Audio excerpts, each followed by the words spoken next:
Hello friends, मैं मोहम्मद यूसुफ आलम science teacher आप लोगों के बीच में एक नया वीडियो के साथ फिर हाजिर हूँ। आज का जो वीडियो है वो क्लास 9 का थर्ड चैप्टर है परमाणु एवं अणु, और इंग्लिश में उसको बोलते हैं एटम्स एंड मॉलिक्यूल्स। तो आज हम लोग इस वीडियो में समझने की कोशिश करेंगे एटम्स क्या है और मॉलिक्यूल्स क्या है। एटम्स जो होता है वो किस तरह का होता है, उसका आकार क्या होता है और उसका क्या एक परमाणु के मतलब उसको एक बॉन्ड बनाने में या एक यौगिक बनाने में परमाणु का क्या भूमिका है। तो चलिए बिना देर करते हुए शुरू करते हैं आज का वीडियो। अब जैसे बोर्ड में देख रहे हैं आप लोग, पहला जो मतलब हम लोग का जो टॉपिक है वो परमाणु। परमाणु क्या है? तो परमाणु वह सूक्ष्मतम अविभाज्य कण है जिसे और छोटे टुकड़ों में विभाजित नहीं किया जा सकता। अर्थात परमाणु क्या है? स्मॉलेस्ट पार्टिकल्स है, यानी छोटा सा कण, इतना छोटा कि हम उसको और छोटे टुकड़ों में विभाजित भी नहीं कर सकते और उसका हम कल्पना भी नहीं कर सकते कि वो इतना छोटा होता है। तो यानी परमाणु क्या है? छोटा सा कण है। उसका अब आकार कैसा होता है? देखिए परमाणु का जो आकार है वो कैसा होता है? बिल्कुल गोल होता है, और उसका जो बीचों बीच एक हिस्सा होता है जैसे गोल जैसे देख रहे हैं आप लोग, इसको बोलते हैं नाभिक, और ये पूरा को बोलते हैं परमाणु, है ना। तो इस तरह से ये बड़ा करके दिखाया गया है, लेकिन एक्चुअली में होता है परमाणु बहुत छोटा, इतना छोटा कि हम उसका कल्पना भी नहीं कर सकते। अब देखिए जो परमाणु का जो त्रिज्या है, परमाणु एक परमाणु है मान लीजिए, इसको त्रिज्या मतलब यहाँ न्यूक्लियस है और इसके बीच की दूरी को हम लोग उसको बोलते हैं त्रिज्या। इसको मापा जाता है नेमोमीटर से, है ना। नेमोमीटर आप देख लीजिए एक बार। परमाणु त्रिज्या को इसी पे हम लोग लिख देते हैं, परमाणु त्रिज्या को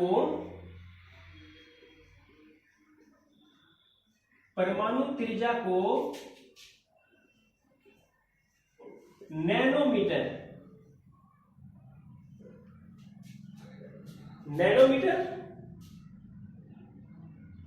हाँ नैनोमीटर, अर्थात उसको हम लोग ऐसे nm से क्या होता है? मापा जाता है।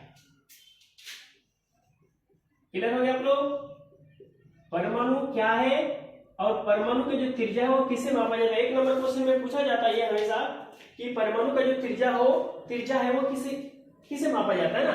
तो परमाणु त्रिज्या को नैनोमीटर से, यानी एनएम उसका शॉर्ट फॉर्म है, उससे हम लोग मापते हैं। चलिए इतना तक क्लियर हो गया ना। और उसका परमाणु का आकार इस तरह का होता है, उसमें एक नाभिक होता है। आगे हम लोग पढ़ेंगे जो परमाणु जो होता है ना वो सूक्ष्मतम अविभाज्य कण जैसे यहाँ पर बोला गया, डॉक्टर साहब ने बोला, लेकिन वो एक्चुअली सूक्ष्मतम नहीं है। आगे जाके फिर ये बताया गया कि परमाणु से भी छोटे छोटे कण है, और परमाणु से छोटा 3 कण है जो परमाणु के अंदर रहते हैं। वो है आपका इलेक्ट्रॉन को E माइनस से, प्रोटॉन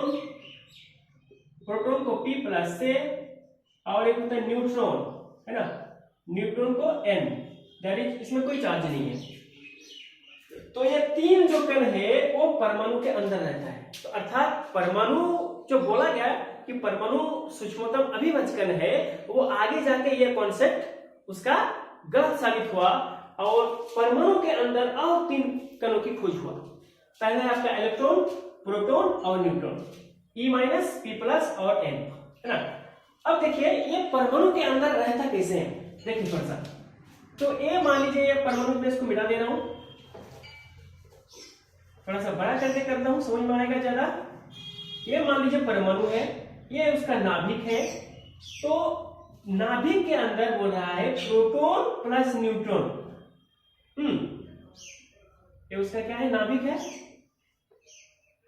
तो प्रोटॉन और न्यूट्रॉन जो रहता है वो उसके नाभिक के अंदर, और इलेक्ट्रॉन जो होता है ना उसका विभिन्न कक्षक होता है। एक परमाणु का ऐसा माना गया, देखिए आगे हम लोग अगले चैप्टर में देखेंगे कि एक परमाणु का लगभग 4 कक्षक होता है, K, L, M और N। तो इलेक्ट्रॉन जो होता है ये सबसे बाहरी कक्ष में चक्कर लगाते रहता है। इतना समझ गए? यानी इलेक्ट्रॉन और प्रोटॉन और न्यूट्रॉन 3 जो है आपका, इलेक्ट्रॉन आपके सबसे बाहरी कक्ष में चक्कर लगाते रहता है, और प्रोटॉन और न्यूट्रॉन जो है वो उसके न्यूक्लियस के अंदर व्यवस्थित है, वो चक्कर नहीं लगाते, वो अपना आराम से वहां पर बैठा हुआ है। चलिए अब देखिए एक एलिमेंट है मान लीजिए, तो उसमें परमाणु का क्या रोल है? है ना। परमाणु के अंदर जो इलेक्ट्रॉन है, प्रोटॉन है और न्यूट्रॉन, ये तीनों का रोल क्या है, उसका तो क्या फंक्शंस है, तो चलिए देखते हैं आगे।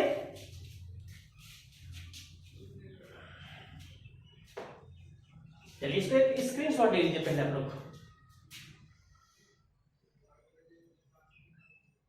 चलिए हो गया होगा। चलिए आगे हम लोग देखते हैं कि जो इलेक्ट्रॉन, प्रोटॉन और न्यूट्रॉन है उसका क्या रोल है एक एलिमेंट में।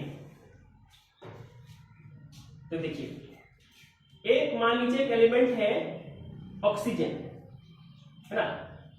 एक चीज और देख लीजिए आप लोग कि जो ऑक्सीजन जो हम लोग लिखे, ये क्या है, ऑक्सीजन का परमाणु है ना, ऑक्सीजन का परमाणु है। और अगर हम O2 लिखे इसमें तो क्या हो गया, ऑक्सीजन अणु हो गया। यानी O2 में क्या है, 2 ऑक्सीजन परमाणु है, 2 ऑक्सीजन परमाणु से मिलके O2 का एक अणु बनता है, ऑक्सीजन का एक अणु का निर्माण होता है। यानी परमाणु जो होता है बहुत छोटा होता है, उससे और छोटा नहीं होता है, और परमाणु से थोड़ा बड़ा होता है अणु, क्योंकि 2 या 2 से अधिक परमाणु मिलके ही एक अणु का निर्माण होता है। चलिए क्लियर हो गए। तो एक आप यहां देख लीजिए, यहां पर जो आपका एक ऑक्सीजन है, मैं मान लू O2 नहीं लेते हैं, सिर्फ ऑक्सीजन लेते हैं। तो ऑक्सीजन का अगर हम बात करें तो इसका जो परमाणु संख्या होता है 8। परमाणु संख्या मतलब इसमें 8, ऑक्सीजन में 8 परमाणु है, ऑक्सीजन का 8 परमाणु है। तो इसमें अगर आपसे पूछा जाए कि जो ऑक्सीजन है उसका परमाणु संख्या क्या है ना, तो उसका परमाणु संख्या हो गया ऑक्सीजन का, हो गया आपका 8। इसमें इलेक्ट्रॉन, प्रोटॉन और न्यूट्रॉन कितना कितना है।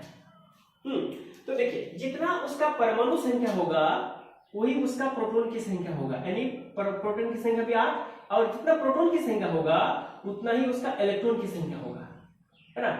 और न्यूट्रॉन की संख्या हम कैसे निकालेंगे, तो न्यूट्रॉन की संख्या क्या है आपका, देखो आपको जैसे मैंने बताया कि एक ऑक्सीजन का जो आपका एक न्यूक्लियस है, न्यूक्लियस के ये आपका परमाणु है, उसका न्यूक्लियस है, उसमें प्रोटॉन और न्यूट्रॉन रहता है ना। तो प्रोटॉन और न्यूट्रॉन के कुल योग को हम लोग द्रव्यमान संख्या बोलते हैं, यानी P + N बराबर हो गया द्रव्यमान संख्या, शॉर्ट में हम लोग लिख दिए। तो यहां पर कितना है आपका, P है 8, और देखो ऑक्सीजन का द्रव्यमान संख्या होता है, हम लोग जानते हैं उसका द्रव्यमान संख्या होता है 16। हमेशा एक चीज याद रखिएगा, जो परमाणु संख्या होता है उसको हम लोग नीचे लिखते हैं और द्रव्यमान संख्या को हमेशा ऊपर लिखा जाता है ना।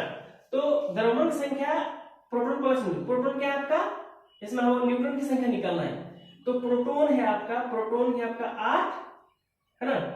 तो न्यूट्रॉन कितना हो जाएगा, क्योंकि द्रव्यमान संख्या 16 है, तो न्यूट्रॉन भी कितना हो जाएगा 8, है ना। तब ना 8 और 8 16। तो इस तरह से प्रोटॉन प्लस न्यूट्रॉन बराबर द्रव्यमान संख्या, यानी ऑक्सीजन का अगर द्रव्यमान संख्या बोला जाए तो वो 16, और उसमें 8 इलेक्ट्रॉन है, 8 प्रोटॉन होता है और 8 न्यूट्रॉन होता है। प्रोटॉन और न्यूट्रॉन जैसे बताया कि आपका कहां पर है, न्यूक्लियस में चक्कर स्थित है, और इलेक्ट्रॉन जो होता है 8 जो इलेक्ट्रॉन होता है वो इस तरह से अगर हम ऑक्सीजन का बनाए, ऑक्सीजन का अगर हम बनाए तो देखिए ये ऑक्सीजन का बनाते हैं, इसमें देखिए ये न्यूक्लियस हो गया, ये फर्स्ट कोष में 2 इलेक्ट्रॉन आ सकता है, और दूसरा में कितना आएगा आपका 6, 1 2 3 4 5 और 1 6, है ना। तो 6 इलेक्ट्रॉन इसके सबसे बाहरी कक्ष में है, यानी 6 क्या आपका ये इलेक्ट्रॉन है ना। ये पूरा परमाणु है मान लो ऑक्सीजन का, ये उसका न्यूक्लियस है, इसमें प्रोटॉन और न्यूट्रॉन रहता है, और इलेक्ट्रॉन जो है आपका 8, इसमें 2 आ गया, और ये इसलिए उसको बोलते हैं K कोष, और ये हो गया L, तो L में आ गया आपका 6 इलेक्ट्रॉन। 6 इलेक्ट्रॉन ये क्या करता है, चक्कर लगाते रहता है, और किसी के साथ अगर साझेदारी करना होता है तो ये 6 इलेक्ट्रॉन ही क्या करते हैं, वो माने 2 इलेक्ट्रॉन को लेता है या कुछ इलेक्ट्रॉन को देते हैं, और वो साझेदारी करके बॉन्ड का निर्माण करता है। तो चलिए इतना हो गया आपका।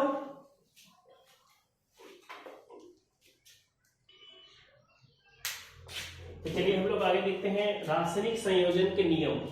इसी चैप्टर का एक टॉपिक है रासायनिक संयोजन के नियम।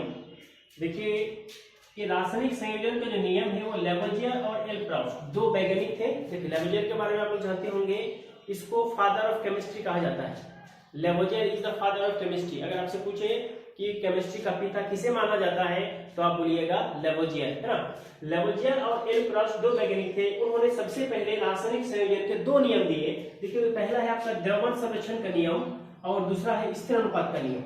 तो सबसे पहले देखते हैं हम लोग कि द्रव्यमान संरक्षण का नियम क्या बोल रहे थे। इस नियम के अनुसार किसी रासायनिक अभिक्रिया में द्रव्यमान का ना तो सृजन किया जा सकता और ना ही विनाश। देखो इसको समझिए, किसी रासायनिक अभिक्रिया, देखो पहले आपको समझना पड़ेगा कि रासायनिक अभिक्रिया क्या है, क्योंकि आप लोग क्लास 9th में है तो रासायनिक अभिक्रिया नहीं जानते होंगे, फिर भी मैं समझा रहा हूं। देखिए ये रासायनिक अभिक्रिया H2 + O2 मिलके जो H2 बनाया, H2O बनाया, यानी हाइड्रोजन और ऑक्सीजन मिलके क्या बनाया, जल बनाया।